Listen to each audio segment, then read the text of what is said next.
Hi, everybody, and welcome to my presentation on inspiring potential in PE, fostering curiosity, creativity, and individuality.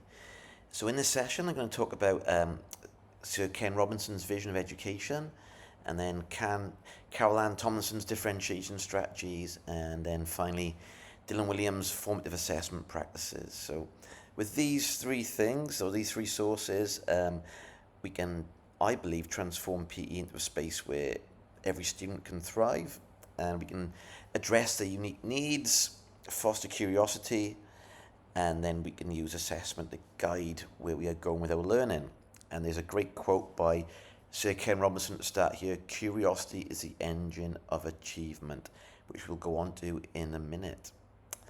So, the objectives of this presentation: understand key principles of the people I just talked about, explore differentiation, strategies in PE that align with Carol Ann Tomlinson's ideas and theories, learn about assessment, formative assessment, how we can enhance engagement and learning, and we talk about creating an engaging environment where students feel encouraged to take risks, embrace ideas. And finally, we talk about ATLs in PE and how they are extremely important. So by the end of the session, I hope you'll have more practical tools to create a more engaging and meaningful PE experience. So, Sir Ken Robinson's key ideas. All right.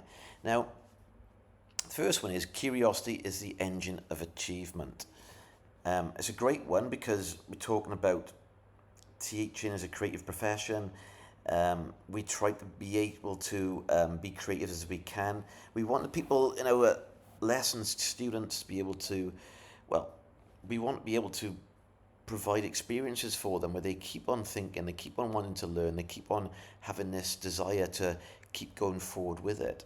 Now, so Ken Robinson, I've gone into his TED Talks just the last few weeks since being put onto it but by this course really, and a lot of what he says about the arts with PE and music is just as important to enable students to flourish just as much in the classroom. Okay, there's an opportunity for students to shine. Now, teaching is a creative profession.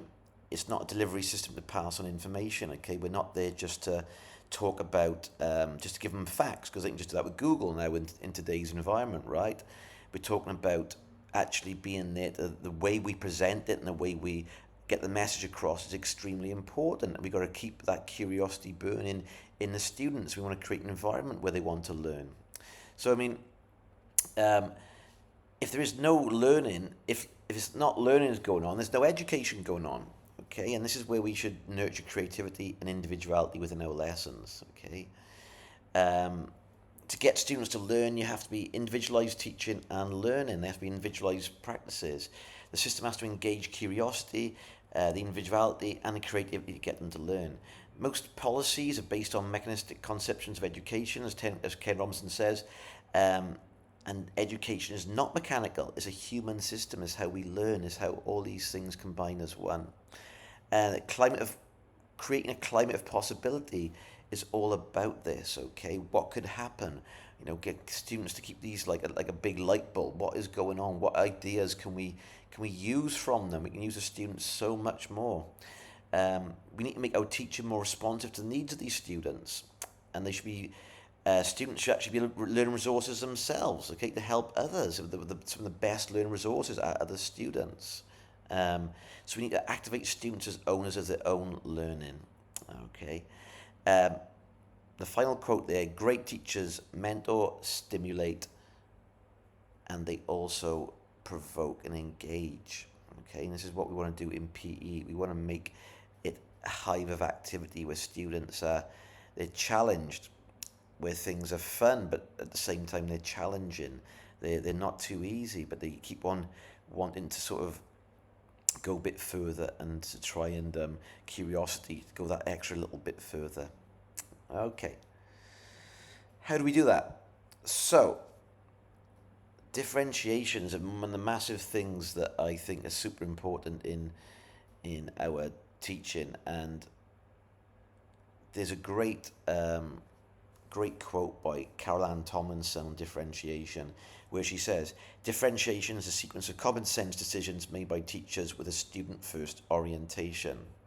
Now, this is completely right because it's common sense, basically, okay? If it's too hard or it's too easy, then what do we need to do? Well, we need to push on the ones who really find it easy. We need to support and scaffold the ones who can't do it, okay? But to get to this point, we need to realize a few things, okay? So differentiation focuses on having engaging learning environments, ongoing assessments that can be readily changed and adapted. And then from that is a response to the assessment and students' instructional needs. Then we have effective classroom management, flexibility, but also a clear structure. And the differentiation addresses readiness, interest, and a learning profile, okay? Because they're all different. I mean, not all students will understand in the same way, in the same length of time, or make the same connections at the same time. They need the same, or the support systems will not be the same. So we have to plan for it. A way of thinking about teaching is all about having an eye on the student, like you said at the start, making sure the content is adjusted so that we are on the same learning journey. Also, what I want to say about the Caroline Tomlinson's is that her approach is that it emphasizes differentiation is not just about modifying tasks, but creating a mindset that teaching must adapt to meet diverse learner needs. Okay. Now, within PE, it's extremely important because we have to get students to be able to want to learn sport and keep engaged and provide learning experiences where they will want to take on a healthy lifestyle after their education. And if they're not interested in doing PE and it's too hard for them, or if it's too easy for them, then we are really, really letting them down. I think what we do in PE is we differentiate by task, okay, by resource and by outcome. And what I mean by that is we could have something like today. I was just doing handball with some students, and you for the actual resource, well, some students found it too difficult to catch. Well, let's make the ball a little bit bigger and softer for them to catch. They're going to get more success. If they get success, they're going to want to do it more, okay? And once they get a little bit of success, even if it's within their own little group, maybe a beginner group with it, they'll feel success and they'll want to keep on doing it. And then maybe a smaller ball for the ones who are really, really good, okay? So it's pushing them on a little bit to extend their skills and want, again, with the curiosity being the engine for success, they want to keep on going. Well, can I do this with a harder task now? Okay, you talk about the tasks. Well, can we get, could be like the medium task could be, well, 5 successful passes. Well, the top ones, can we get 10? You know, the low ones, can we get like 2 or 3? It's still a success for them. Okay, so these are the huge things that we got to do. We got to plan for it, and then we can plan to keep the students engaged with it.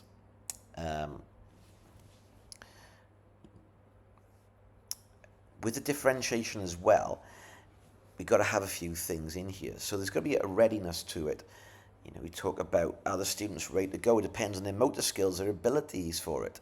The interests as well, okay? This is where student choice comes in. Do we actually think about, well, what the students want to do?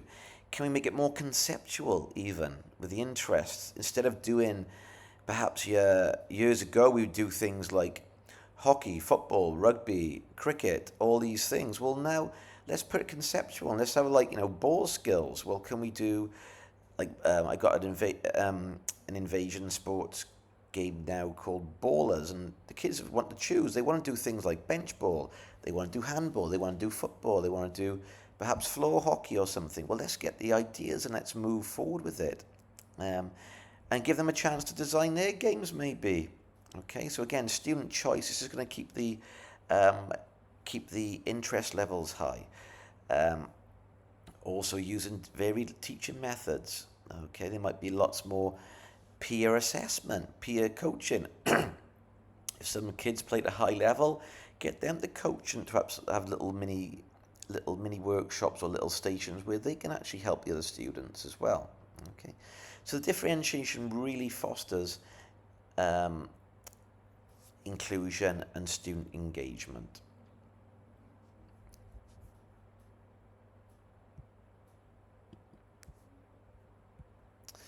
Okay, moving on to assessment. Okay, and Dylan William, another guy from Wales. He is the benchmark of the things that we do with assessment. He's a really good. I watched the video that Jen Jacks put on, and yeah, what he does is really a good way of getting across. Okay, so Dylan William reminds us that assessment is a bridge between teaching and learning. Okay, so formative assessments guide us to adjust our teaching in real time and to meet our students' needs. And what Dylan William really advocates is, first one, clarifying learning intentions. A big thing is students need to know the why behind the activities. Why are they doing that, okay? This is a big important point. They also need to know the feedback for growth. We need to have feedback for it. So they provide constructive, actionable feedback. Can you guys work on it? Can we actually think where we are with it? Okay, we need to sort of, excuse me,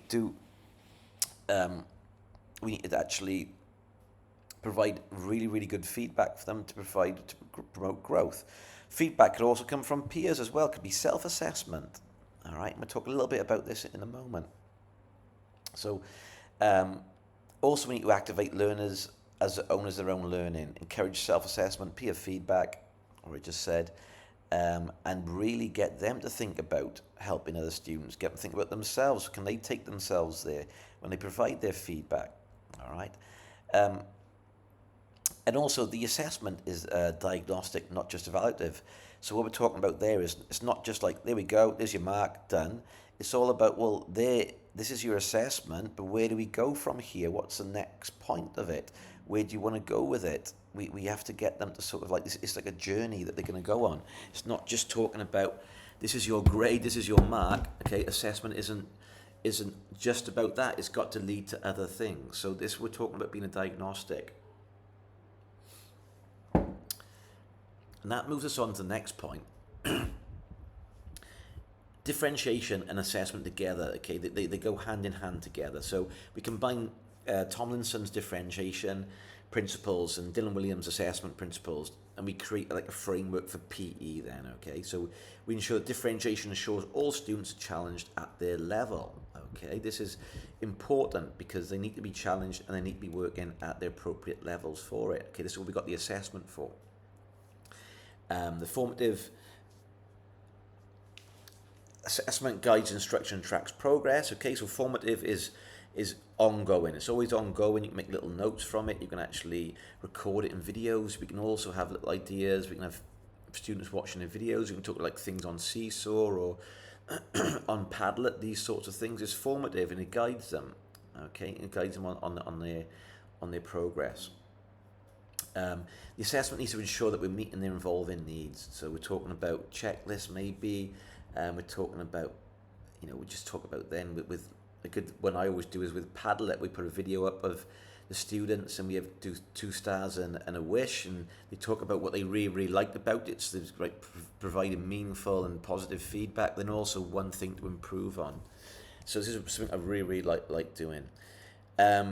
Example I used the other day was cones. So red, yellow, green cones. So you put in a continuum of, I can throw a ball in handball quite strong, or I can work well as a team.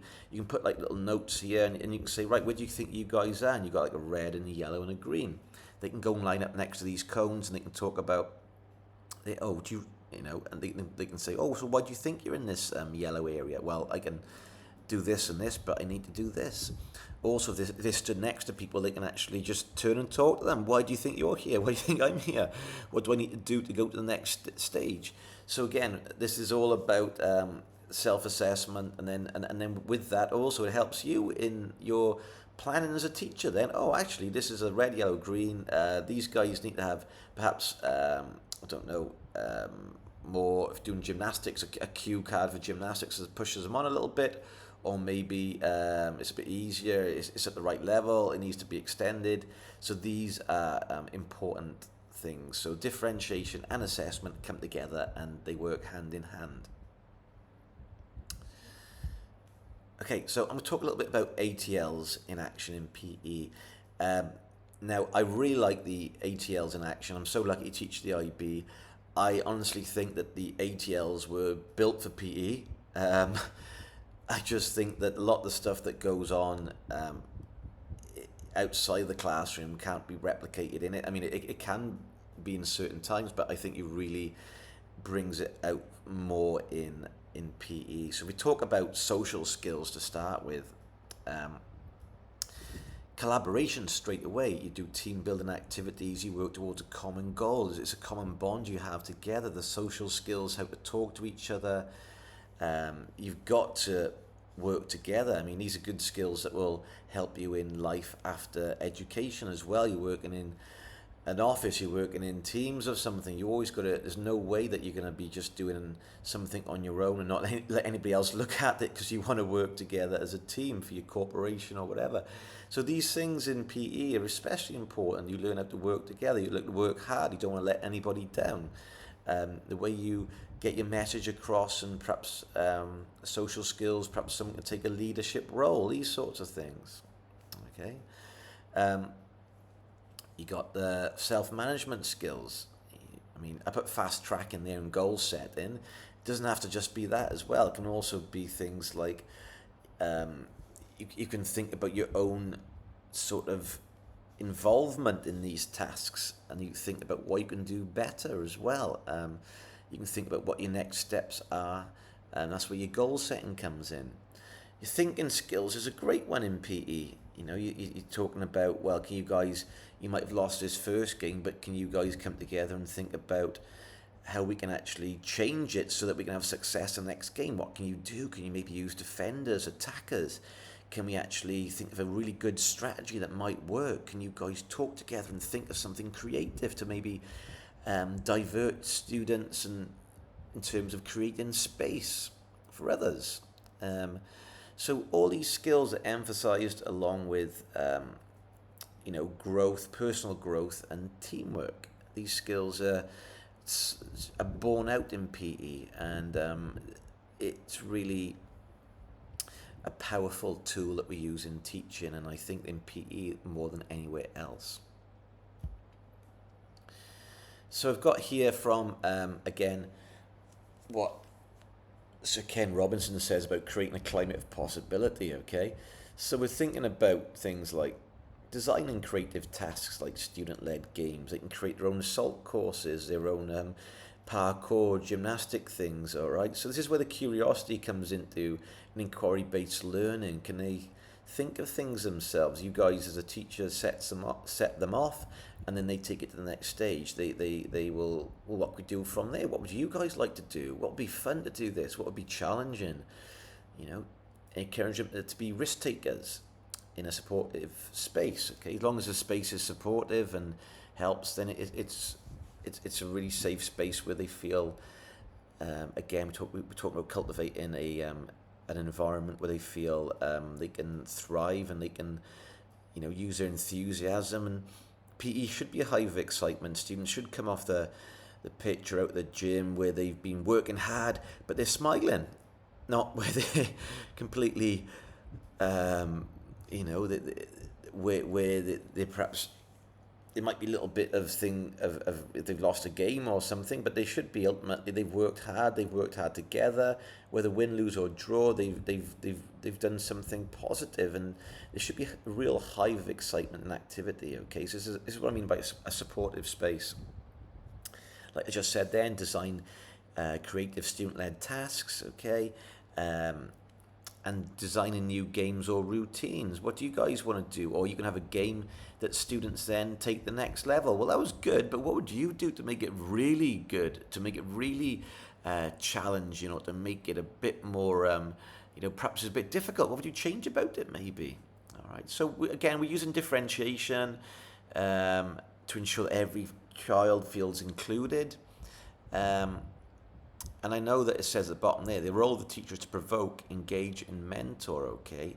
And this is really powerful. It's not just there to provide, to convey a message, okay? You want to provoke, make them think about things they never thought about before. You want to engage with them, make it really a fun, friendly atmosphere where there's, there's joy in the lesson. Sometimes fun can be, well, there's a ball, off you go and play, and the kids have a good time. But to really get to the joy part is to actually provoke, push, and challenge, and that's where you as a teacher come in to mentor it.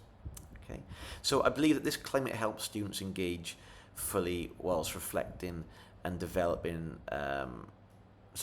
developing skills that will help you through life. So there is ways of doing it in PE that I think that if we do all these things which I said, with the differentiation, with the providing a really positive learning environment and differentiation, I think it'd be really, really a way we can succeed in PE. So, just to wrap it up, the key takeaways, what Ken Robinson said in many of his videos: creativity and curiosity matter most. That's what keeps the candle burning, to want to do more, want to inquire more, want to go to the next step. Okay, want to think about it. And our creativity, could be like the challenges we make for them, and the choices we provide. Can we provide students with lots of choices within the lesson?